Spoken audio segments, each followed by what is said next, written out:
Hi ಎಲ್ರಿಗೂ ನಮಸ್ಕಾರ. ನನ್ನ ಹೆಸರು ಹೇಳೋದಕ್ಕಿಂತ ಮುಂಚೆ ನಾನಿವತ್ತು ನಿಮಗೆ ಏನು ಮಾಡ್ತಾಯಿದ್ದೀನಿ ಅಂತ ಹೇಳ್ತೀನಿ ಆಯಿತಾ.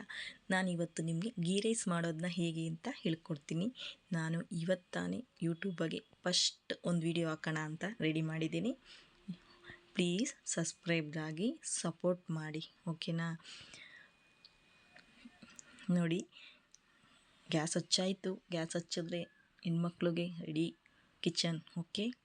ನೋಡಿ ಪ್ಯಾನ್ ಇಟ್ಟಾಯಿತು. ಪ್ಯಾನ್ಗೆ ಎಣ್ಣೆ ಹಾಕಿದ್ದು, ಎಣ್ಣೆ ಸ್ವಲ್ಪ ಬಿಸಿ ಆಗ್ತಾಯಿದೆ. ಎಣ್ಣೆ ಕಾಯಲಿ. ಎಣ್ಣೆ ಸ್ವಲ್ಪ ಬಿಸಿ ಆಗಬೇಕಲ್ವಾ. ಸ್ವಲ್ಪ ಬಿಸಿ ಆಗ್ತಿದ್ದಂಗೆ ನಾವು ಅದಕ್ಕೆ ತುಪ್ಪ ಹಾಕೋಣ, ಓಕೆನಾ. ತುಪ್ಪ ಯಾಕೆ ಹಾಕ್ತೀವಿ ಅಂದರೆ ತುಪ್ಪ ತುಂಬ ಇಂಪಾರ್ಟೆಂಟು ಗೀ ರೈಸ್ಗೆ, ಸರಿನಾ. ಗೀ ರೈಸ್ ತುಪ್ಪ ಇಲ್ಲ ಅಂದರೆ ಗೀ ರೈಸು ಅಷ್ಟು ಇದಾಗಿ ಬರಲ್ಲ, ಓಕೆ. ತುಪ್ಪ ತುಂಬ ಇಂಪಾರ್ಟೆಂಟು. ಹಾಗೆ ತುಪ್ಪನ ನಮ್ಮ ಊರಿಂದ ಬೆಣ್ಣೆ ತರಿಸಿ ಅದನ್ನು ಕಾಯಿಸಿ ರೆಡಿ ಮಾಡಿದಂಥ ತುಪ್ಪ ಅದು, ಓಕೆನಾ. ಯಾವುದೇ ಅಂಗಡಿ ತುಪ್ಪನೂ ನಾನು ಹಾಕಿಲ್ಲ. ನನ್ನ ಮನೆಯಲ್ಲಿ ನಾನೇ ಕಾಯಿಸಿರೋಂಥ ತುಪ್ಪ ಹಾಕಿದ್ದೀನಿ. ಸ್ವಲ್ಪ ಬಿಸಿಯಾಗಿದ್ದ ನಂತರ ನಾನು ಈರುಳ್ಳಿನ ಹಾಕ್ತಾಯಿದ್ದೀನಿ. ಈರುಳ್ಳಿ ಹಾಕಿ ಸ್ವಲ್ಪ ನಾವು ಫ್ರೈ ಮಾಡೋಣ, ಓಕೆನಾ. ನೋಡಿ, ನಾನು ಫಸ್ಟ್ ಟೈಮ್ ವಿಡಿಯೋ ಮಾಡ್ತಾಯಿದ್ದೀನಿ. ಪ್ಲೀಸ್ ನನಗೆ ಸಪೋರ್ಟ್ ಮಾಡಿ. ನೀವು ಸಪೋರ್ಟ್ ಮಾಡಿದ್ರೆ ನಾನು ಇನ್ನೂ ನೆಕ್ಸ್ಟ್ ವಿಡಿಯೋ ಹಾಕೋಕ್ಕೆ ತುಂಬ ಹೆಲ್ಪ್ ಆಗುತ್ತೆ. ಯಾಕೆಂದರೆ ನಂಗೆ ಸ್ವಲ್ಪ ಮುಜುಗರನೂ ಐತೆ. ಯಾಕೆ ನಾನು ಯಾವತ್ತೂ ಈ ಥರ ಟ್ರೈ ಮಾಡಿಲ್ಲ.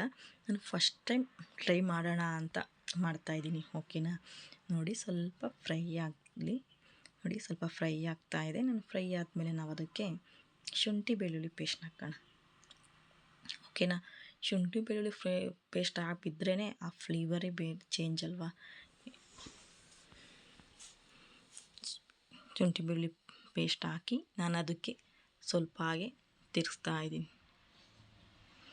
ನೋಡಿ, ನೀಟಾಗಿ ತಿರುಗಿಸಿದ್ರೆ ಅದು ಸ್ವಲ್ಪ ಘಮ ಘಮ ಅನ್ನೋ ಫ್ಲೇವರ್ ಬರೋವರೆಗೂ ನಾವು ಅದನ್ನು ಸ್ವಲ್ಪ ಹಾಗೆ ಬಿಸಿ ಮಾಡ್ಕೊಳ್ಳೋಣ, ಓಕೆನಾ. ನೋಡಿ, ನಾನು ಪಲಾವ್ ಎಲೆ ನಾನು ಹೀಗೆ ಯೂಸ್ ಮಾಡ್ತಾಯಿದ್ದೀನಿ, ಪಲಾವ್ ಐಟಮ್. ಯಾಕೆ ಅಂದರೆ ಮೊದಲೇ ಹಾಕಿದರೆ ಪಾತ್ರೆನ ಸೀದೋಗೋ ಪಾತ್ರೆಗೆ ಏನೋ ತುಂಬ ಕಾದಿದ್ರೆ ಸೀದೋಗೋ ಚಾನ್ಸಸ್ ಇದೆ ಅಲ್ವಾ. ಅದಕ್ಕೋಸ್ಕರ ಹೀಗೆ ಹಾಕ್ತಾಯಿದ್ದೀನಿ. ನೀವು ಬೇಕಾದ್ರೆ ಶುಂಠಿ ಬೆಳ್ಳುಳ್ಳಿ ಪೇಸ್ಟ್ ಮುಂಚೆನೇ ಹಾಕ್ಕೊಳ್ಳಿ. ಈರುಳ್ಳಿ ಹಾಕ್ತೀವಲ್ವ, ಈರುಳ್ಳಿ ಹಾಕಾದ್ಮೇಲೆ ಹಾಕ್ಕೊಳ್ಳಿ. ಯಾಕೆಂದರೆ ಸಡನ್ನಾಗಿ ಡೈರೆಕ್ಟಾಗೇನು ಇದ್ರ ಮೇಲೆ ಎಣ್ಣೆ ಹಾಕಿದ ತಕ್ಷಣ ಹಾಕೋದೇನು ಬೇಡ. ಯಾಕೆಂದರೆ ಒಂದೊಂದು ಟೈಮು ತುಂಬ ಬಿಸಿ ಆಗಿಬಿಟ್ಟಿರುತ್ತೆ. ಆವಾಗ ಸೀದೋಗೋ ಚಾನ್ಸ್ ತುಂಬ ಇರುತ್ತೆ. ಅದು ಸೀದೋದ್ರೆ ಅಂತೂ ಅದ್ರ ಫ್ಲೇವರೇ ಚೇಂಜ್ ಆಗೋಗ್ಬಿಡುತ್ತೆ ಅಲ್ವಾ. ನೋಡಿ, ಈಗ ಸ್ವಲ್ಪ ಅದು ರಸ ಬಿಟ್ಟು ಘಮ ಘಮ ಅನ್ನೋವರೆಗೂ ನಾವು ಅದನ್ನು ಬಿಸಿ ಮಾಡ್ಕೊಳ್ಳೋಣ. ನೋಡಿ, ಈಗ ನಾನು ಹಸಿಮೆಣ್ಸಿನ್ಕಾಯಿನ ಹಾಕ್ತಾಯಿದ್ದೀನಿ ಅಲ್ವಾ. ಹಸಿಮೆಣ್ಸಿನ್ಕಾಯಿ ಉದ್ದುದ್ದ ಕಟ್ ಮಾಡ್ಕೊಂಡಿರೋಂಥ ಹಸಿಮೆಣ್ಸಿನ್ಕಾಯಿ. ನೋಡಿ, ನೀಟಾಗಿ ಮಕ್ಳಿಗೆ ಮಾಡೋದನ್ನ ಖಾರ ಅಂಥದ್ದು ಏನಿರಲ್ಲ. ಯಾಕೆಂದರೆ ಖಾರದ ಐಟಮ್ ನಾವೇನು ಹಾಕಲ್ಲ. ಹಾಕೋದ್ರೆ ಏನಪ್ಪ ಅಂದರೆ ಹಸಿಮೆಣ್ಸಿನ್ಕಾಯಿ ಒಂದು ಯೂಸ್ ಮಾಡ್ತೀವಿ ಅಷ್ಟೇ. ನೋಡಿ, ಬಾಸ್ಗೆ, ಸ್ಕೂಲ್ಗೆ ಎಲ್ಲ ಮಕ್ಳಿಗೆ ತುಂಬ ಯೂಸ್ ಆಗುವಂಥದ್ದು. ನೋಡಿ, ಆ ಹಸಿಮೆಣ್ಸಿನ್ಕಾಯಿನ ನಾವೇ ಗಿಡದಲ್ಲಿ ಇರೋದು, ಒಂದು ಗಿಡದಲ್ಲಿ 1/4 kg ಅಷ್ಟು ಮೆಣ್ಸಿನ್ಕಾಯಿ ಬಿಟ್ಟಿತ್ತು, ತೊಗೊಬಂದು ನಾನೇ ಫ್ರೆಶ್ಶಾಗಿ ಇವತ್ತು ಹಾಕಬೇಕು ಅಂತ ಹಾಕಿರೋದು. ತುಂಬ ಚೆನ್ನಾಗಿತ್ತು ಫ್ರೆಶ್ ಮೆಣ್ಸಿನ್ಕಾಯಿ. ನೋಡಿ, ಈಗ ನಾನು ಹಸೆ ಬಟಾಣಿ ಹಾಕಿದ್ದೀನಿ. ಸಾರಿ, ನಾನು ಹಸೆ ಬಟಾಣಿ ಹಾಕಿಲ್ಲ. ನಾನು ಹಾಕಿರೋದು ಒಣ ಬಟಾಣಿ. ಅಂದರೆ ಅದನ್ನು ತುಂಬ ನೈಟು ನೆನೆಸಿ ಬೆಳಗ್ಗೆ ಅದನ್ನು ಸೋಸಿ ಹಾಕಿರೋಂಥದ್ದು ಹಸೆ ಬಟಾಣಿ, ಓಕೆ. ಬಟಾಣಿ ಹಾಕಿದ್ಮೇಲೆ ಸ್ವಲ್ಪ ಫ್ರೈ ಆಗಲಿ ಅಂತ ನಾನು ಲಿಡ್ ಕ್ಲೋಸ್ ಮಾಡೋಣ. ಏನೊಂದು 5-10 ಸೆಕೆಂಡ್ಸ್ ಸಾಕು ಅನ್ಕೋತೀನಿ. ಅಷ್ಟೇ. ಆದಮೇಲೆ ಸ್ವಲ್ಪ ತೆಗ್ದು ಮತ್ತು ಇನ್ನೊಂದು ಟೈಮ್ ಕೈ ಆಡಿಸೋಣ ಅಲ್ವಾ. ನೋಡಿ, ಬಟಾಣಿ ಇದೆಲ್ಲ ಸಿಪ್ಪೆ ಓಪನ್ ಆಗ್ತಾ ಇರೋಂಗಾಯ್ತಲ್ವ. ಯಾಕೆಂದರೆ ಬಟಾಣಿ ಸ್ವಲ್ಪ ಬೇಯಬೇಕು. ಯಾಕೆಂದರೆ ಈ ರೈಸ್ ತುಂಬ ಬೇಗ ಆಗೋಗ್ಬಿಡುತ್ತಲ್ವ. ಬೇಗ ಆಗೋದ್ರಿಂದ ಏನು ಆ ಬಟಾಣಿ ನಮಗೆ ಬಾಯಿ ಸಿಗಬಾರ್ದಲ್ವ ಸಸಕ್ಕೆ. ಹಾಗಾಗಿ ಅಷ್ಟೇ ನಿಟ್ ಕ್ಲೋಸ್ ಮಾಡಿ ಒಂದು 10-20 ಸೆಕೆಂಡು ಮಾಡಿದ್ದು. ನೋಡಿ, ಈಗ ನಾನು ಹಾಕ್ತಿರೋದು ಕಾಯಿ ಹಾಲು ಅಂದರೆ ಕಾಯಿ ರುಬ್ಬಿ ಒಂದು ಹೋಳು ತೊಗೊಂಡು ತುರಿದು ಚೆನ್ನಾಗಿ ನುಣ್ಣಗಾಗೋರು. ಅಂದರೆ ಎಷ್ಟು ನುಣ್ಣಗಾಗಬೇಕೋ ಅಷ್ಟು ನುಣ್ಣಗೆ ನಾನು ರುಬ್ಬಿ ಅದನ್ನ ಹಾಲು ತೆಗ್ದಿರೋದು. ಅಂದರೆ ನೀರು ಮಿಕ್ಸ್ ಮಾಡಿ ರುಬ್ಬಿ ಹಾಲು ತೆಗ್ದಿರೋದನ್ನ 2 ಕಪ್ ಮಾಡ್ಕೊಂಡಿದ್ದೆ, ಓಕೆನಾ. ಆ 2 ಕಪ್ಪು ಹಾಲನ್ನು ಕೂಡ ನಾನು ಅದರೊಳಗೆ ಹಾಕ್ತಾಯಿದ್ದೀನಿ. ಕೆಲವು ನಂದಿನಿ ಮಿಲ್ಕ್ ಅದನ್ನು ಕೂಡ ಹಾಕ್ತಾರೆ ಹಾಲು, ಆದರೆ ಮಿಕ್ಸ್ ಮಾಡಿ ಹಾಕ್ತಾರೆ. ನಾನು ಹಾಕಿಲ್ಲ, ನನಗೆ ಅದರ ಅವಶ್ಯಕತೆ ಏನಿರಲಿಲ್ಲ, ನಾನು ಹಾಕಿಲ್ಲ. ನೋಡಿ, ಮತ್ತೆ ನಾನು ಅದೇ ಕಪ್ಪಲ್ಲಿ 4 ಕಪ್ಪು ನಾನು ನೀರು ಹಾಕ್ತೀನಿ, ಓಕೆ. ನೀರು ಹಾಕಿ ನೀಟಾಗಿ ಅದನ್ನು ಮಿಕ್ಸ್ ಮಾಡ್ತಾಯಿದ್ದೀನಿ. ನೋಡಿ ನಾನು 4 ಕಪ್ ನೀರು ಹಾಕಿದ್ದೀನಿ. ಅದು ಹಾಕ್ತಿದ್ದಂಗೆ ನಾನು ನೀಟಾಗಿ ಮಿಕ್ಸ್ ಮಾಡೋಣ ಅಲ್ವಾ. ನೀಟಾಗಿ ಮಿಕ್ಸ್ ಮಾಡೋಣ.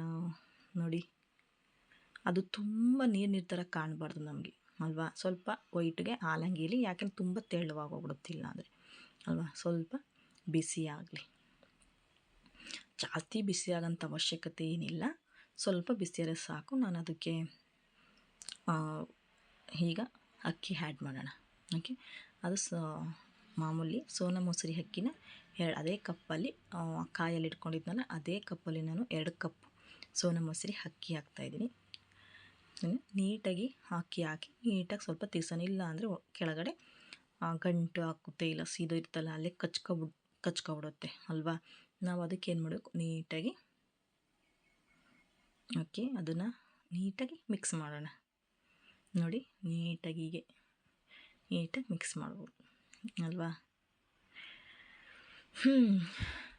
ಈ ಟೈಮು ಬೆಳಗ್ಗೆ ಸ್ಕೂಲ್ಗೆ ಹೋಗಬೇಕು, ನನ್ನ ಮಗಳಿಗೆ ತಲೆ ಬಾಚಬೇಕು.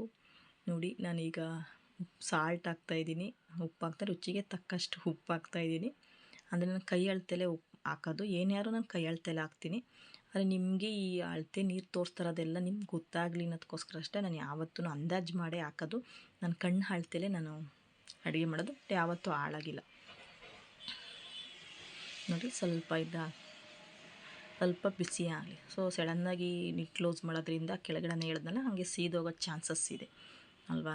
ಸೊ ಅದಕ್ಕೆ ಸ್ವಲ್ಪ ಬಿಸಿ ಆಗಲಿ. ನೋಡಿ ಇನ್ನೂ 1 ಕಪ್ ನೀರು ಯಾಕೆ ಹಾಕ್ತಾಯಿದ್ದೀನಿ ಅಂದರೆ, ನನಗೆ ಹೇಳಿದ್ನಲ್ಲ ಕಣ್ಣಳುತ್ತೆ, ನನ್ನ ಕೈ ತಿರ್ಸ್ಬೇಕಾದಲ್ಲೇ ಗೊತ್ತಾಯಿತು ಅಲ್ಲಿ ಸ್ವಲ್ಪ ಇಲ್ಲ ಇನ್ನೊಂದು ಕಪ್ ನೀರು ಅವಶ್ಯಕತೆ ಇದೆ ಅಂತ ಅಲ್ವಾ. ನಮಗೆ ಯಾವಾಗಲೂ ಅಡುಗೆ ಮಾಡೋರಿಗೆ ಅದನ್ನ ಹೇಳ್ಬೇಕಾಗಿಲ್ಲ.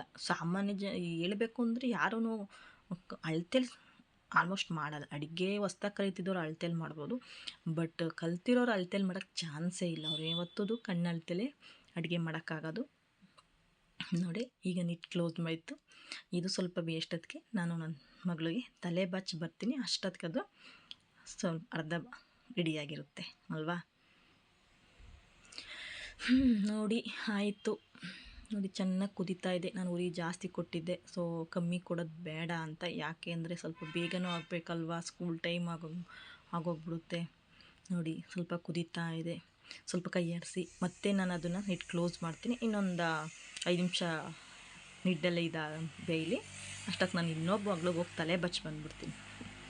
ನೋಡಿ ಇನ್ನೊಬ್ಳು ಮಗಳು ರೆಡಿ. ಹಾಗೆ ಇಲ್ಲಿ ನನ್ನ ಮಕ್ಕಳು 3/4% ರೆಡಿ, ಇವರು 3/4% ರೆಡಿ. ರೈಸು ಕೂಡ 3/4% ರೆಡಿ ಆಗೈತೆ. ನೋಡಿ ಎಷ್ಟು ಚೆನ್ನಾಗಿ ಕಾಣ್ತಾಯಿತ್ತಲ್ಲ, ನೋಡಿ ಎಷ್ಟು ಚೆನ್ನಾಗಿ ಕಾಣ್ತಾಯಿದೆ, ತುಂಬ ಚೆನ್ನಾಗಿ ಕಾಣ್ತಾಯಿತ್ತಲ್ಲ.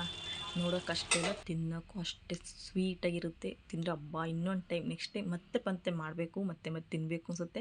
ಇದಕ್ಕೆ ಕೋಟ್ ಮಾಡೋಂಥ ಅವಶ್ಯಕತೆಯೇ ಇರಲ್ಲ. ಓಕೆನಾ. ನಾವು ತರಕಾರಿ ಎಲ್ಲ ಹಾಕಿರಪ್ಪ ಗೀ ರೈಸ್ ಮಾಡಿದ್ರೆ ಅದೆಲ್ಲ ಮಾಡಬೇಕಲ್ವಾ. ಈಗ ಹೋಟೆಲ್ಗಳಲ್ಲಿ ಮಾಡ್ತಾರೆ, ಮದುವೆ ಮನೆಗಳಲ್ಲಿ ಮಾಡ್ತಾರೆ, ನೋ ಟೆನ್ಷನ್. ಓಕೆನಾ. ನಮ್ಮ ಮನೆ ಮಕ್ಳುಗಳಂತ ತರಕಾರಿಯಾಗಿ ಕೂಟ್ ಮಾಡ್ತೀನಿ, ತಿನ್ನೋಕ್ಕೆ ಕಷ್ಟ ಅಂತಾರೆ ಅಲ್ವಾ. ನೋಡಿ ರೆಡಿ ಆಗೋಯಿತು. ಗೀ ರೈಸ್ ರೆಡಿಯಾಗಿದೆ. ಈಗ ಸರ್ವ್ ಮಾಡೋಣ. ನನ್ನ ಮಕ್ಳಿಗೆ ಇದೇ ಪ್ಲೇಟಲ್ಲಿ ತಿನ್ನಬೇಕಮ್ಮ ಅಂತ ಹೇಳ್ತಾರೆ, ಸೊ ಅವ್ರಿಗೆ ಇದೇ ಪ್ಲೇಟಲ್ಲಿ ಊಟ ಹಾಕ್ಕೊಡ್ತೀನಿ. ಹಾಗೆ ತುಂಬ ಥ್ಯಾಂಕ್ಸ್ ನನ್ನ ವೀಡಿಯೋ ನೋಡಿದ್ದಕ್ಕೆ. ಹೊಸಬ್ರು ಅಂತ ಕೇರ್ಲೆಸ್ ಮಾಡಬೇಡಿ ಪ್ಲೀಸ್. ಲೈಕ್ ಮಾಡಿ, ಶೇರ್ ಮಾಡಿ. Thank you so much.